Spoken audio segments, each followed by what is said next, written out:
All right. Hey there, folks. I hope everyone is doing well and ready for some fun. It's been great to get back out there doing conventions and readings and seeing everyone in person again. But since we can't go to them all, I figured I'd keep bringing book tour to you. So welcome to Russ's Rockin Rollercoaster, Season 8, Intriguing Interviews with Creative Minds. Now, one of the most enduring themes in sci-fi and fantasy is the idea of visiting the past or skipping ahead to the future, and sometimes both.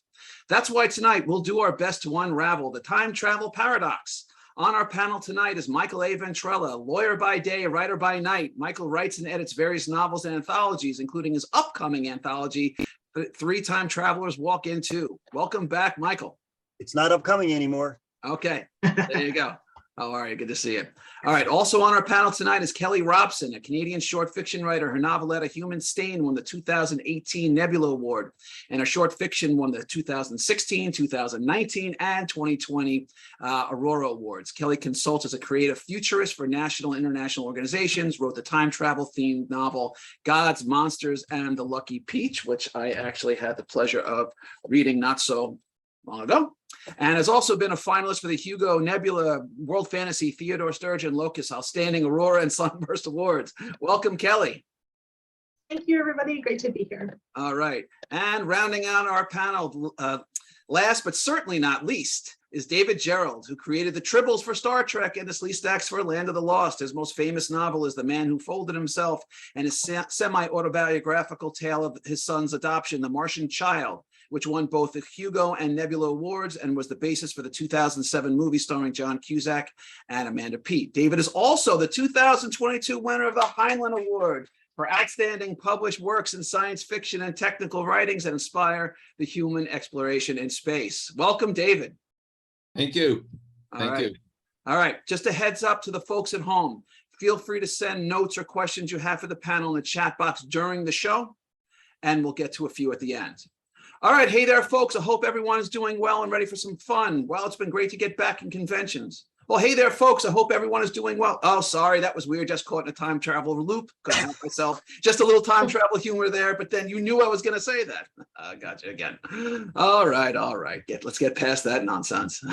Okay, so time travel. It's a fascinating concept. What I'm going to ask to start off is actually, it's a two-part question. All right, part one. What is our obsession with traveling to the past or the future? And two, what is our obsession with changing the past or the future? David, what do you got? Oh, sure. Start with me. Well, actually, I'm going to quote Larry Niven.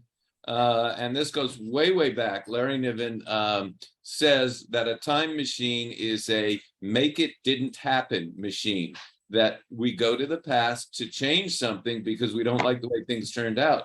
So it's like, if you had a time machine, would you go back and kill Hitler or Lee Harvey Oswald, or would you warn the FBI about the terrorists flying airplanes into the Twin Towers? It's a make it didn't happen wish machine, and but it allows us to consider other possibilities of what we could have done or should have done. In my book, The Man Who Folded Himself, which was an exploration of all the different paradoxes, the real punchline comes at the end when the narrator says, and this is not really a spoiler, he says, I'm going to put on the belt, which means I accept responsibility for the choices I have. So it's a opportunity to consider possibilities. All right. Interesting. Kelly, what do you got? Yeah, I think we already time travel. We live in the past and we live in the future. We're very rarely in the moment. So we live in a state of constantly regretting the past and worrying about the future. And I think that time travel is a way of taking control of that. How's that? Michael, what do you think? Well, it's hard to follow up on those two things because I agree completely. But I will point out that this is not new. I mean, time travel stories have been around forever. People always have this fantasy. And we can go back and give some examples, but the idea of being able to fix things in your past or in the past is certainly an appealing one. I mean, I certainly have had fantasies of being able to go back. What if I was 12 and knew what I know now? Those kind of things. And I think most people have those kind of, desires, at least fantasies to think about. So it's certainly not uncommon. And I think you'd find it in almost every culture.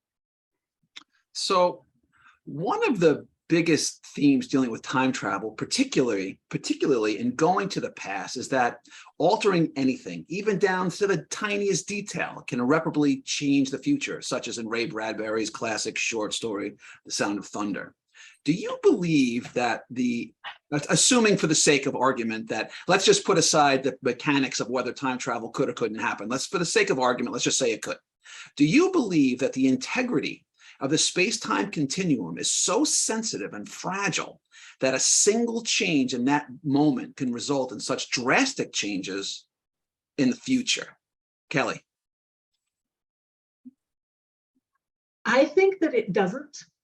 I think that if we were to change something so radically that the future was irrevocably altered, that it would split off another dimension. It would split off another instance. That's the way I like to think of it. I don't like to think about paradoxes and doing constant time loops, doing Groundhog Days. That doesn't interest me. It feels too manipulative.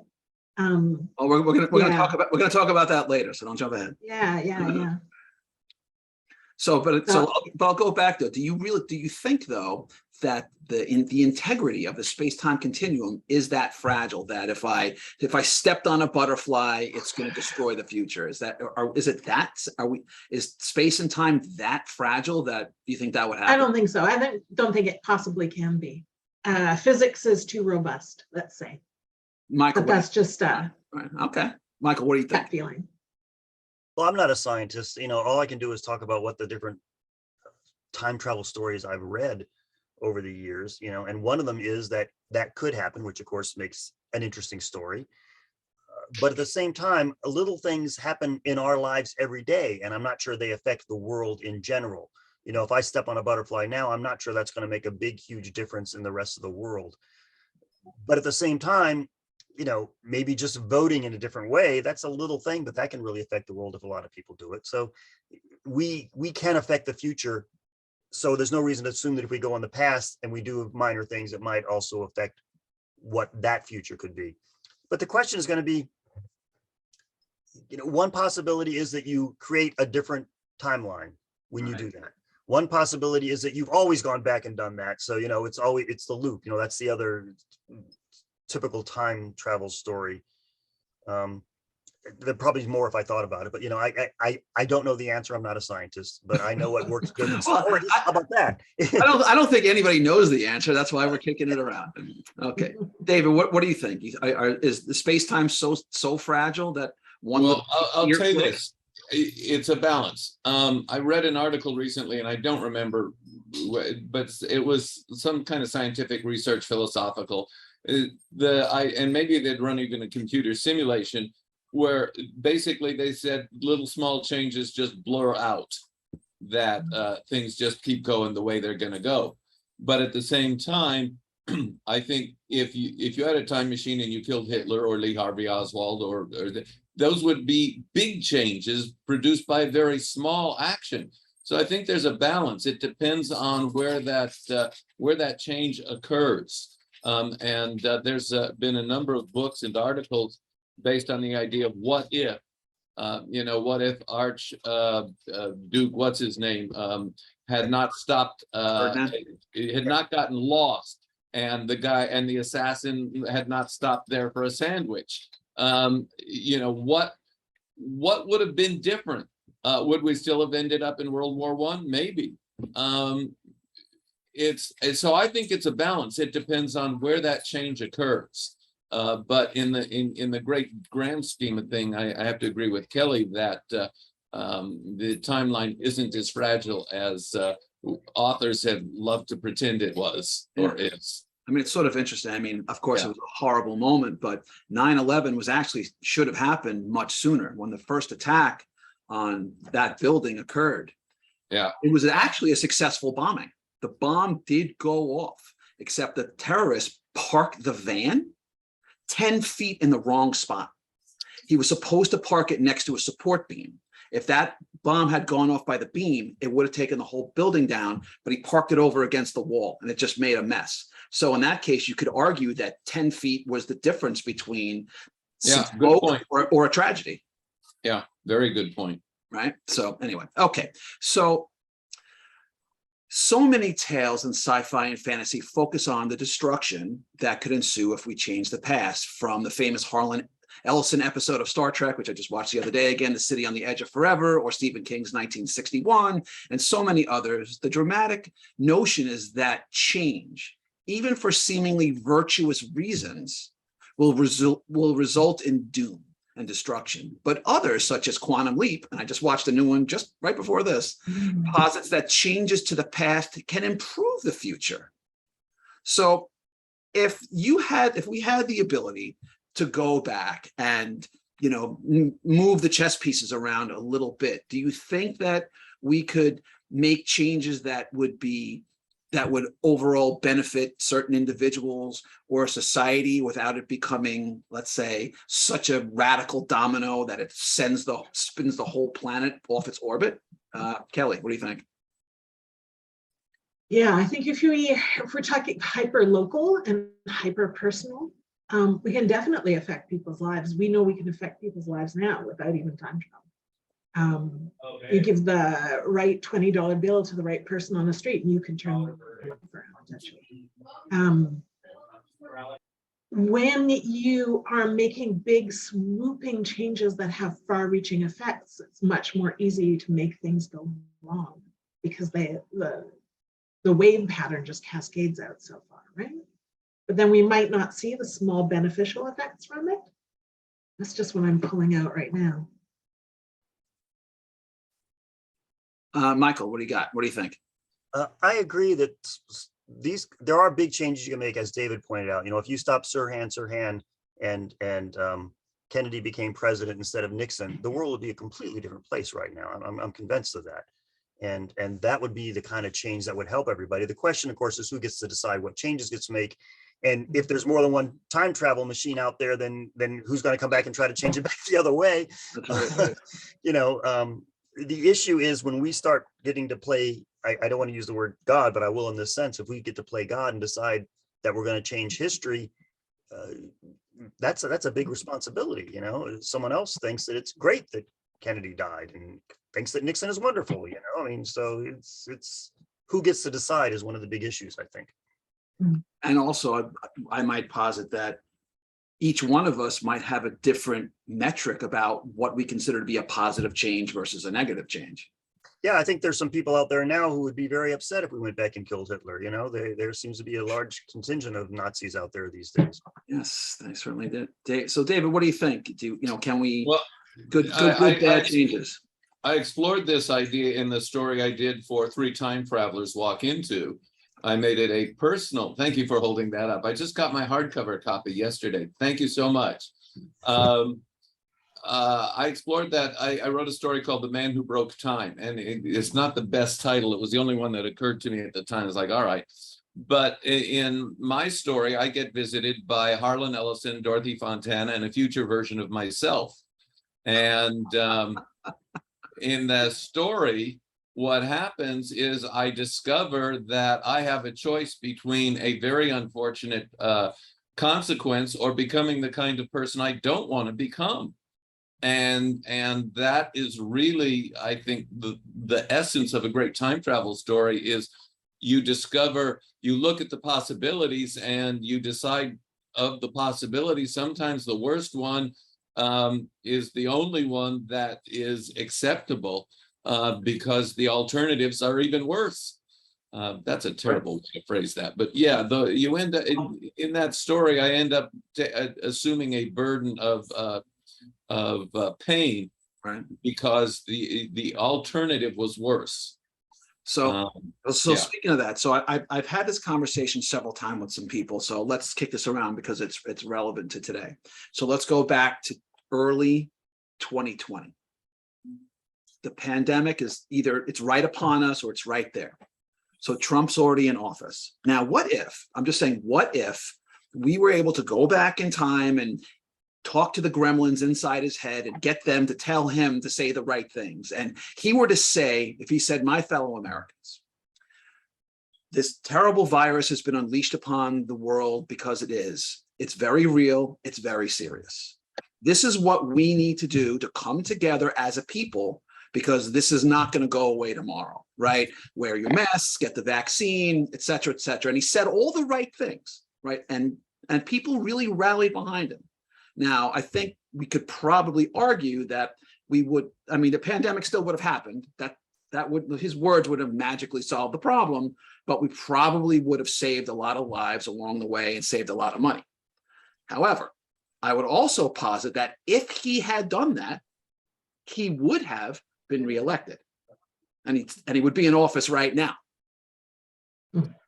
Let me say this, your timing on that would have to be very clever, because we had 37 offices, agencies in 37 different countries for pandemic awareness and prevention. And Trump shut down 30 of them. Oh, I know. That's a whole. The pandemic is his responsibility as much as. Had he said that, had he somehow been coached to say that, which I doubt, because I think what you're postulating is impossible, not just because time travel is impossible, but because the way that man's mind works. I know. I'm just saying yes, he probably could have been reelected, because he would have demonstrated that he was putting the needs of the people above his own profit-seeking. Right, and where would we be now? In the end, would we actually be better off or worse? And again, I don't know how you could really. It's difficult to extrapolate, but more than 500,000 people wouldn't have died. That's right. But what would have happened going forward? And could you argue that long term the damage would have been worse? I don't know the answer to that. Yeah, I don't know either. As much as I hate him, right? More than 500,000 people, right, not dying. Right. I'm not convinced that he would have been reelected, because he really wasn't elected the first time. He didn't win the popular vote, and this time he lost it even by a higher amount. Right. But the key is, yes, if he was still president, things would be much, much worse, because he'd be pardoning everyone left and right. There'd be no investigations, and he would put us into a fascist country, which is what he wants. Right. Even though maybe it would have saved a couple hundreds of thousands of lives before that. So again, I don't know which one's right or wrong, or better or worse, but that's what makes good fiction. That's the whole. I know. That's why I asked the question, right? Yeah, you're talking about some of the things you're saying. Would it be better or worse? And the answer is, as a writer, what's more interesting? Not which is better or worse. That's okay. Yeah. All right. See, all you people, you're just our playthings. Okay. Okay. All right. So taking a step further, and storylines like Flashpoint and The Flash deal with the temptation to keep revisiting the past over and over and over until we get the outcome we want. But every change seems to lead deeper down the rabbit hole. The famous writer and philosopher Carl Jung said, and I'm paraphrasing here, is that in all moments in time and space, we are exactly where we're supposed to be, doing exactly what we're supposed to be doing. And the reason I know that is because it did happen. And if something else would have happened, it would have. Now, if you subscribe to that theory, and not everyone does, but if you do, why is it that we're so rarely satisfied with the outcome of our decisions? Because we're human. It's not our business to be satisfied. Mm-hmm. I think, and I said the short version, because we're human. We're insecure. We're all damaged. We've all been down the cheese grater of life, or the rock tumbler of life, and we're all carrying around our own traumas, and we're always looking at, this didn't work. How do I fix it? And time travel stories are about, how do I fix it? And so I think that coming back to why aren't we satisfied? It's because it's built into us. What's next? How do I achieve my two major goals in life, which boil down to mates and bananas? Everything else is details. Well, do you think that's true? Books. Is that true? Yes, now books. Yes, of course. But is that true for humanity, or is that true for Americans or Westerners? I don't speak for the rest of humanity. I only speak from my own experience. I'll trust Kelly and Michael. I certainly have plenty of things in my life that I say, oh, if I could just go back and make this one small change, if I could tell my father to stop smoking so he wouldn't die of cancer, those kind of things. Everyone has something in their life. If I had decided to go to a different school, if I had decided not to move, we all have what ifs in our lives, and that's normal. And I don't think that's cultural. I think anyone in the human race would have those kind of thoughts. Right. Yeah, I mean, I have an anxiety disorder. I'm constantly regretting the past and wishing I hadn't said that thing, and almost yelping with pain over it on occasion. But yeah, the mind Things that are mice so far in the past, I'm the only one who remembers. You're not alone. The mind mice No. are at work. I'm driving along and I remember something that happened in kindergarten that still annoys Yeah. me. Oh. Exactly. You're like, And I got 70 more years of, oh my God, leave me alone. I know. Yeah. And then worrying about the future, and we can't control it.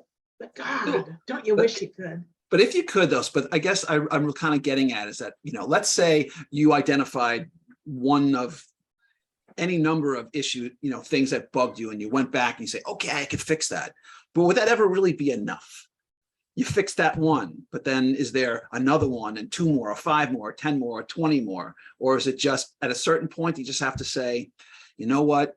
I did whatever choices I made, good, bad, right, wrong, better or worse, I made them and I'm going forward? Or is there a way to, where's that balance between, at what point are you able to, are we ever really able to let go? Or is that constantly we just, I want to just take this splinter out of my soul because it's just, I hate living this way? Well, there's certainly been stories like that where someone had the ability to go back, and every time they change something, it changes something else along the way, and then they have to go back and change that. And they have to go back. That's right. I'm thinking of Replay, which, and something I can think of the author's name, but it was a pretty famous novel a while ago, where they go back in time and he keeps going back, and each time he tries something different and it gives him a different result each time. And I think that makes good fiction, because, trying to, if you're happy, that doesn't necessarily give you good fiction. You got to have something to fight against, I guess is what I'm trying to say. You can have a happy ending, but there's got to be conflict in order to have some sort of story. All right. So time travel stories also often deal with starting, as we talked about before, about new timelines. Just for example, like the Kelvin universe in Star Trek is just one of many examples. So what do you think about that idea of, you go back in time, something happens, you go back in time and it splinters off, and then it creates a whole new timeline. David, what do you think about stories like that?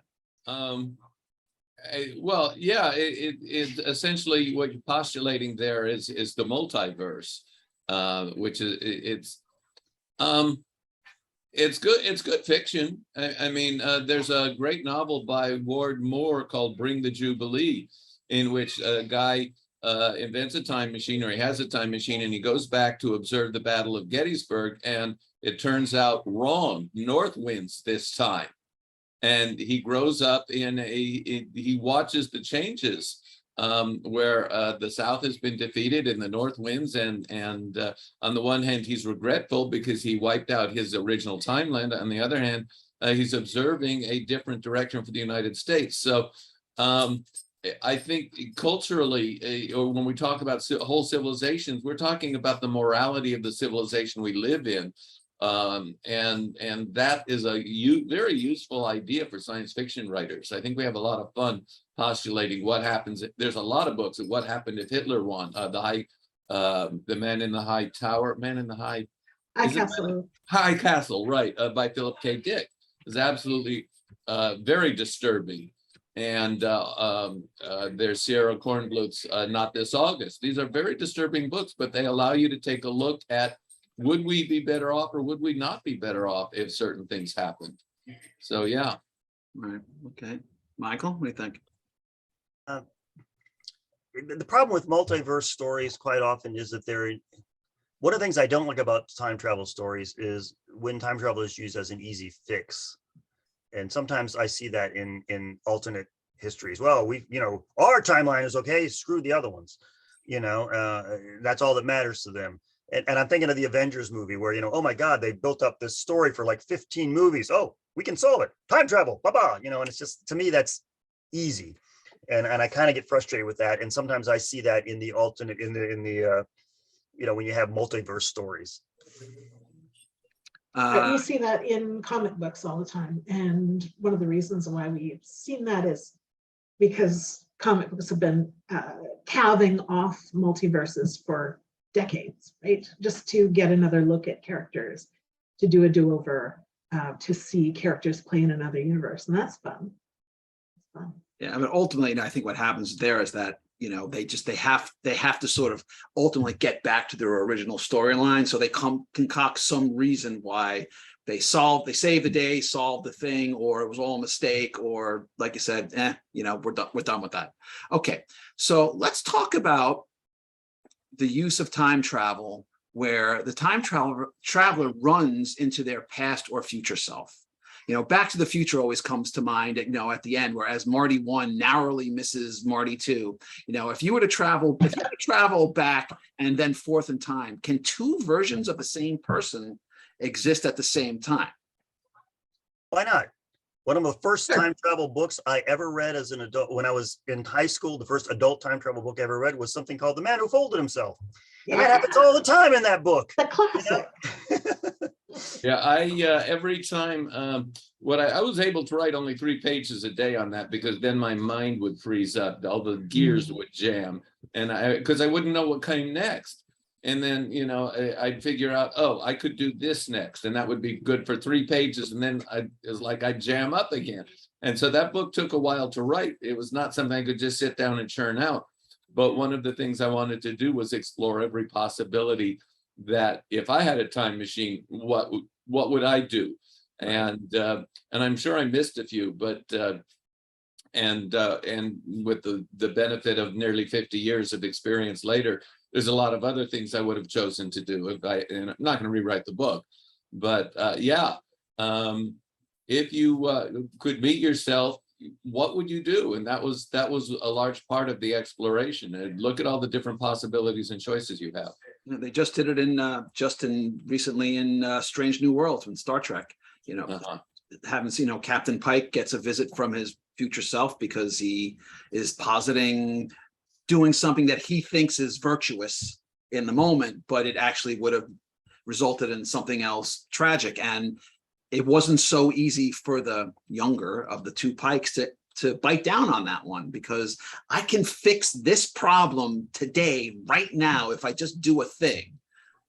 He's like, yeah, but if you fix that problem, you're going to create a worse problem. Yeah. Sort of like, but the problem is that future problem, at least when you first hear about it, you don't know it. It's this sort of ethereal concept, but my problem is right in front of me. And we're so of the moment. So Kelly, what do you think about this? You know, if you got visited by a different version of yourself, like what does that do to it? Yeah, it's a fun thing to chew on, right? Like, depending on the person's psychology, they could be your best friend or your worst enemy, or both. You might end up killing each other, or you might end up, best friends forever. I'm not sure. It's fun to think about. So let's just say, for example, that you could see into the future. Would you want to know what happens? Or would you be afraid that knowing the future would torture you along the way, never sure what to do or say in case, you know, you get so freaked out that you're so concerned with sticking to a certain script that it makes you bananas, and you may actually disrupt that future version of your life because you're so concerned with preserving it. What do you think? Would you, if you could see into your future, would you want it? Would you want that window? Kelly. It's better not to know. Oh God, blissful ignorance. Thank you. Yes, give me blissful ignorance. I can't know. Blissful ignorance. All right, David, what about you? Well, I keep thinking of Phil Dick's The World Jones Made, where Jones could see a year into the future, including his own, and he saw his own death. So that's a little scary. But I thought it was an absolute brilliant bit of plot twisting by Phil Dick. It was absolutely one of the most stunning novels of his that I've ever read, and not a lot of people mention it anymore. What's that one? But David, which one was that? Let me say this. We've been talking about if you could change one thing in the past. Well, how about changing one thing in the present? Which we can do. What choices do we have right now, here and now, the things we can do different? Yeah. And 30 years ago, I had kids. They said I adopted a little boy. I had no idea how it was going to turn out. Well, as you can see it turned out very well. I have a great family and a beautiful little grandson. But the choices you make when you have the opportunity to make them right now have more impact than the choices you coulda, shoulda, woulda made in some fictional time travel universe. So that is, I think, something we have to take from every time travel story. We have choices right now. That's right. That's right. I may not be able to do anything about yesterday, but I can do something about today. So Michael, what do you think? If you could get a glimpse into your future, would you? I don't think so, because I think I'd be afraid of what I'm going to see in terms of, like, if you see your own death or something.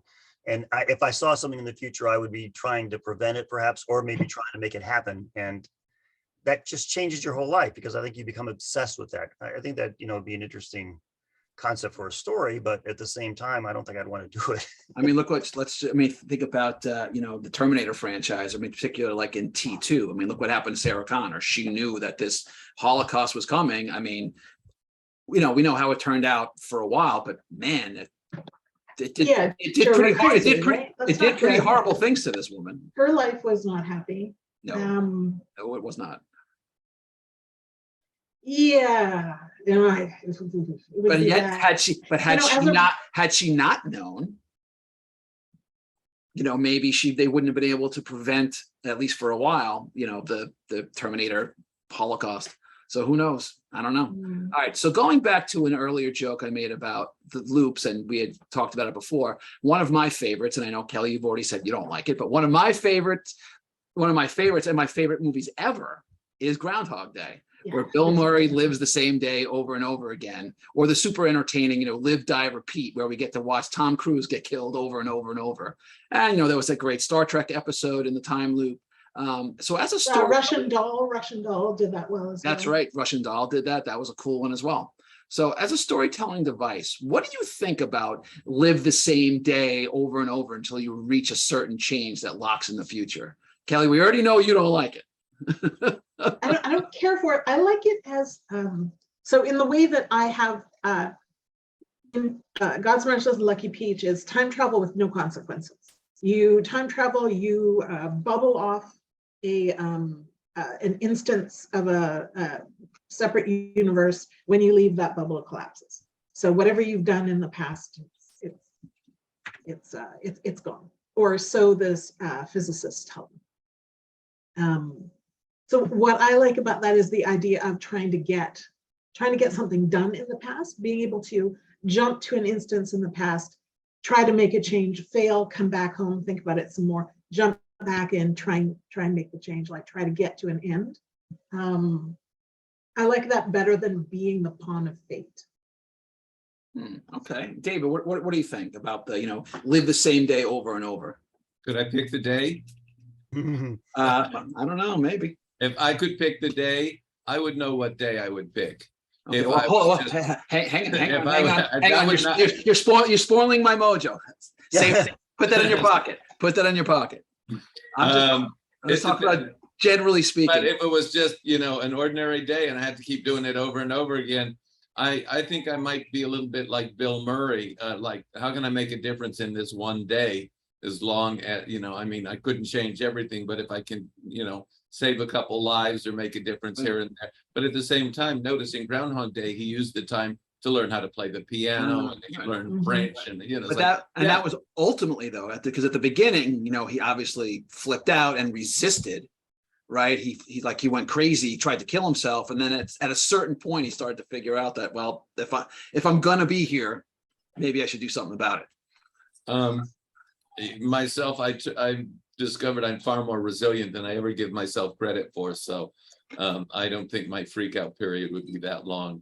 But then again, people who write science fiction accept impossible. We wake up in the morning, we fix impossible things before breakfast. That's right. Yes, our resting state is the impossible is obviously possible. Yeah. So I'm probably not the ideal test subject on that. All right. Michael, what do you think? What do you think about the idea of having a storyline where it's, you live the day over and over and over? Groundhog Day was excellently done, I thought, because it wasn't just that he had to live the day over and over, but there was a plot behind there about how he had to improve himself as a human being That's right. in order to break Cycle. to break the cycle. If it's just living the whole day over and over again until you figure something out, it's not quite as clever. It's not quite as good as character development, which is what I think made that film work. Agreed. Okay, so a quick interlude for folks who came in a little late. If you have any questions or comments for the panel, send them in the chat box and we'll get to a few at the end. All right, so some time travel stories don't really have anything to do thematically about the moral implications of time travel, but are just literary devices used for an adventure. The great Time After Time, the great movie by Nicholas Meyer is a great example. And whereas like Looper by Ryan Johnson seemed to misuse, I thought, the potential of time travel. And of course, Star Trek IV, The Voyage Home was loads of fun. What do you think about time travel stories that are not moral explorations, but just pure popcorn fun? Kelly. I love popcorn. Give me more popcorn, especially popcorn with characters that you love, like the Star Trek characters. You watch them do almost anything as long as it's well written. Yeah, give it to me. Okay. Michael, what do you think? Oh, I love fun things. They don't have to necessarily teach me a lesson. I just want to have a go on a good adventure every now and then. But once more, I have to care about the characters. I mean, there's certainly plenty of action movies that are just action and you don't care a bit about the characters. So as long as I care about the characters, if they're going and they're having a fun time, I'm perfectly happy. And all of my stories are like that. I just have fun. I'm not trying to necessarily preach anything serious. Right. David, what about you? Just good fun?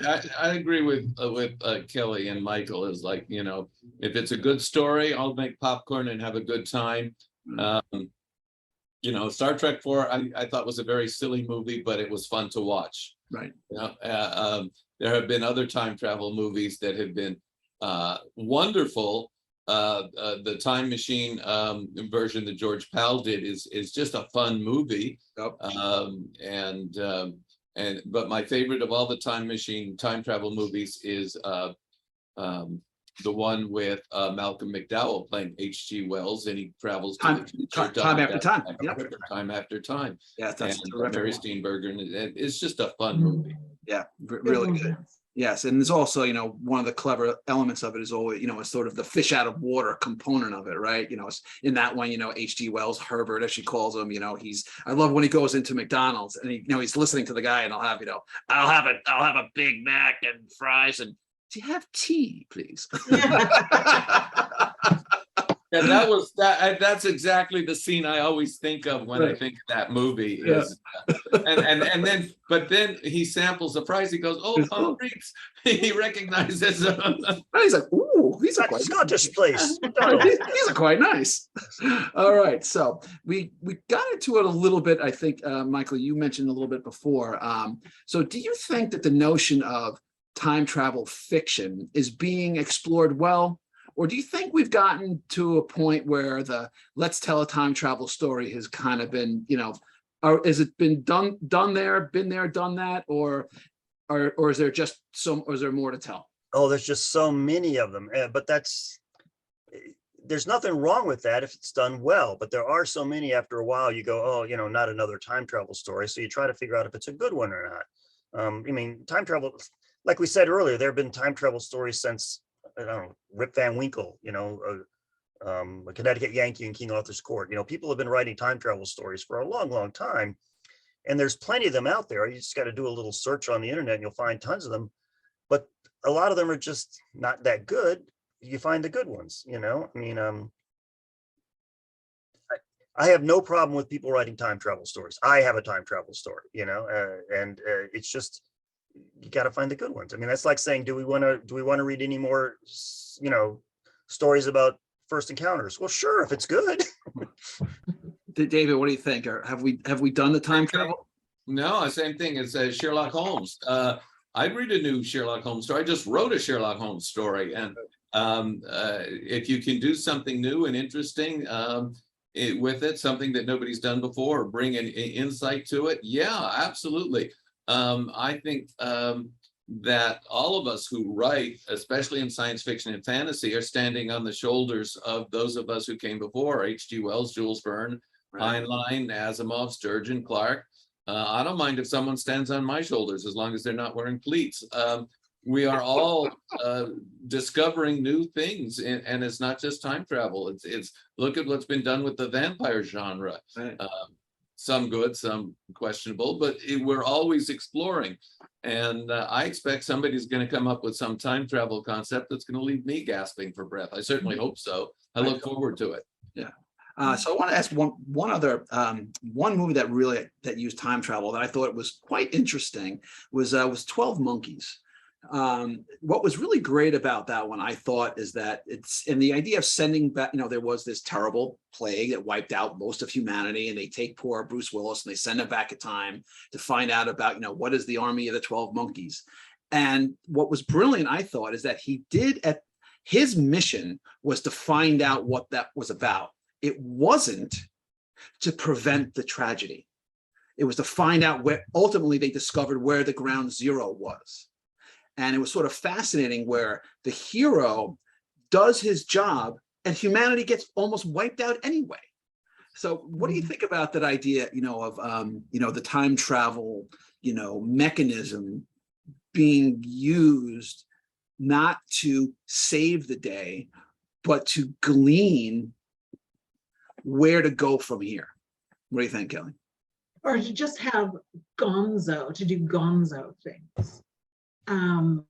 One of my favorite time travel books is John Kessel's Corrupting Dr. Nice, which is time travel gonzo. They're just bringing people back from the past to the present willy-nilly.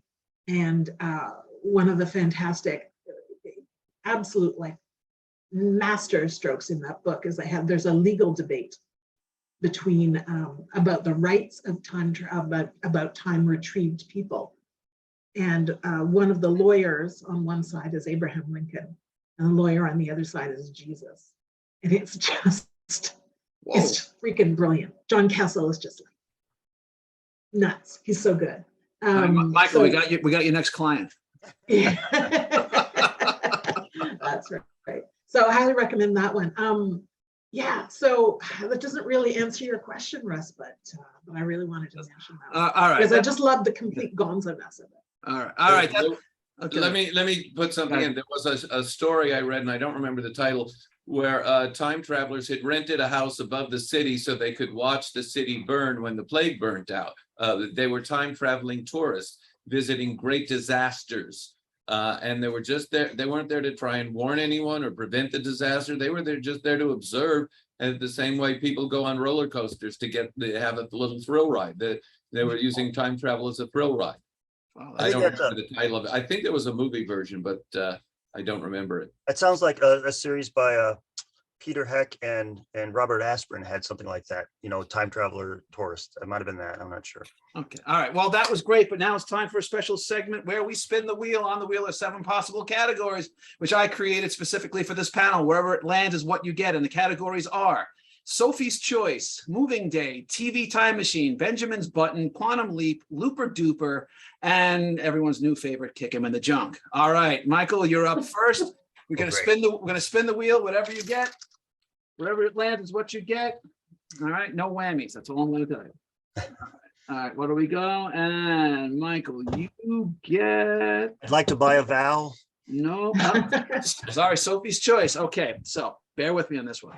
Oh, boy. Everyone has elements from their past that torment them throughout their lifetimes. Now, what if right now, today, you could push the big red button? In doing so, you can revisit the past, getting an answer to one of those terrible questions or a resolution, thereby giving you relief you could never get any other way. However, if you do press the button, you will deny someone else that same option, and they will never get such relief for themselves. They also have the button and may or may not to choose it. Do you press your button?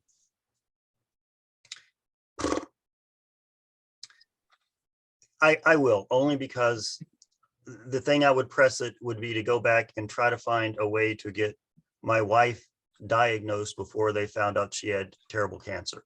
and to stop that from happening. And the other person, for all I know, was going to push the button to see what the lottery ticket was for tomorrow. So, and because I have such a serious thing that is so important to me, I would. All right, fair enough. All right, Kelly, you ready? Yep. All right, you're up. What do we got? All right, Kelly, we go round and round, and Kelly has... Where it stops, nobody knows. Nobody knows until we get to up. All right, kick him in the junk. Oh, my balls. Okay. Sorry, that's so- another time travel movie that I was thinking about, Idiocracy. If you could travel to any point in history and without repercussion, you could kick any one person you want right in the junk. Who would that person be? Stalin. Stalin. I'll Okay. kick Stalin. Stalin. Okay. Because anybody can, other people will kick Hitler. I'll kick Stalin. Okay. So you got Stalin. Fair enough. All right, David, you're up. You ready? Okay. All right. Round and round. Let's see. What do we got here? All right. And David, you get Quantum Leap. Okay, perfect. All right, what do we got for you? All right, so you have voluntarily stepped into the particle accelerator. If you could go back to any point within your own lifetime and fix a moment that you thought went wrong, either in your life or in someone else's life, where would you go and for what purpose? I jump into John F. Kennedy and tell him to put the goddamn bubble top on the limo. All right, fair enough. Was it bulletproof? No, was it? I would hope so. I would certainly hope so. All right, but now it's time where we're going to pick your poison. I've got 3 choices for you, A, B, and C. I'm not going to tell you what those choices are. You just got to pick them at random. David, you're up first. A, B, or C? Okay, A. A. All right. We're going to give you some truth serum. All right. I got 10 questions for you. Answer quickly. Here we go. Favorite flavor ice cream? Okay, what was the question? Favorite flavor ice cream? Oh, chocolate. Pineapple on pizza, yay or nay? No. Bucket list destination anywhere in the world? Paris. Scariest movie you ever saw? Invasion of the Body Snatchers. Original or remake? The original, of course. Of course. If you could have one superpower, what would it be? Healing. Do you play any musical instruments? And if not, which one if you could? I would love to have kept up with both the violin and the clarinet, which I didn't. Okay. You can only have one: perpetually incredibly good luck or skill. I've already got perpetually good looks. I'll go with skill. All right. Cats or dogs? Dogs. All right. You can see a live performance, sports, music, theater, whatever, any seat, any venue. What's your choice? Well, I guess it would have to be the Beatles. Where? Rooftop. Probably the last concert, for the rooftop concert. Okay. All right. Let it be. There you go. All right. So in your lifetime, if you could have one do-over, what would it be? I would like to have been home on time on August 9th. And I'll leave, you can read my story in 3 Time Travelers to understand what I'm referring to. All right. All right. A little mystery. All right. There we go. All right, Kelly, you're up next. You got B or C? C. B. And B is, we're going to find out if you have thick skin. So as writers, when we put out our work and ourselves, we put ourselves out there, criticism of all kinds come with it, the good, the bad, and everything in between. How do you feel about reviews? You take them to heart? Do you let them roll off of you? Do some stick with you more? I take them to heart. That's why I don't read bad reviews. How do you know if they're bad until you read them? You skim it real quick, and if there's negativity, you just put it away. Okay. That just you don't do well with them? All right, fair Too enough. sensitive. All right, fair enough. All right, so Michael, that leaves you. That's C. So that's your advice column. Okay, so what's the best and worst piece of a writing advice you ever got? Oh boy. The best actually probably came from David when he said to me one time that you should give up. He basically said, look, give up. And here's the answer. He says to writers, it's tough. It's very hard. You're never going to make it. Just give up. And if your response to that is, screw you, I'm going to keep writing, then that's good advice. He basically wanted to make you get angry enough to say, no, I'm not going to give up. And if you say, okay, I'm going to give up, then you shouldn't have been a writer. So the best advice is don't take the criticism, don't take the people telling you to stop, fight back. So, I had to put it in context there. Okay. So what's the worst advice?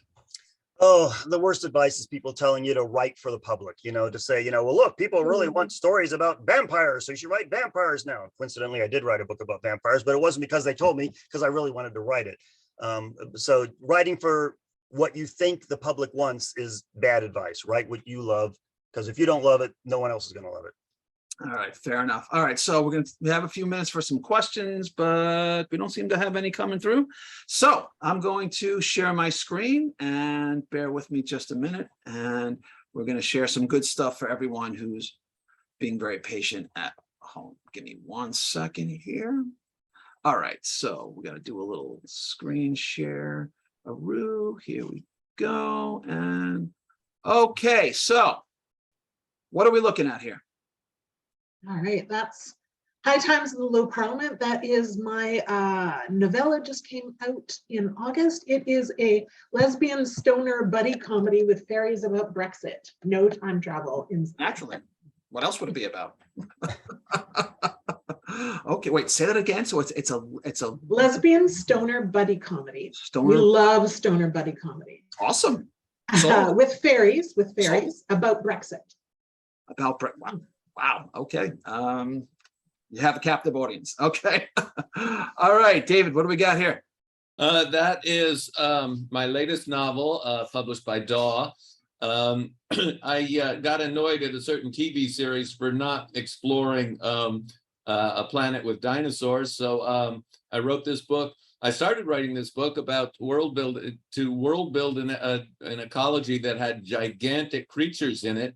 And I realized 2 chapters in that the hero was had a syndrome. He was somewhere on the spectrum, but had a chip in his head to help him deal with, gave him super brain abilities, and he had the internet in his head.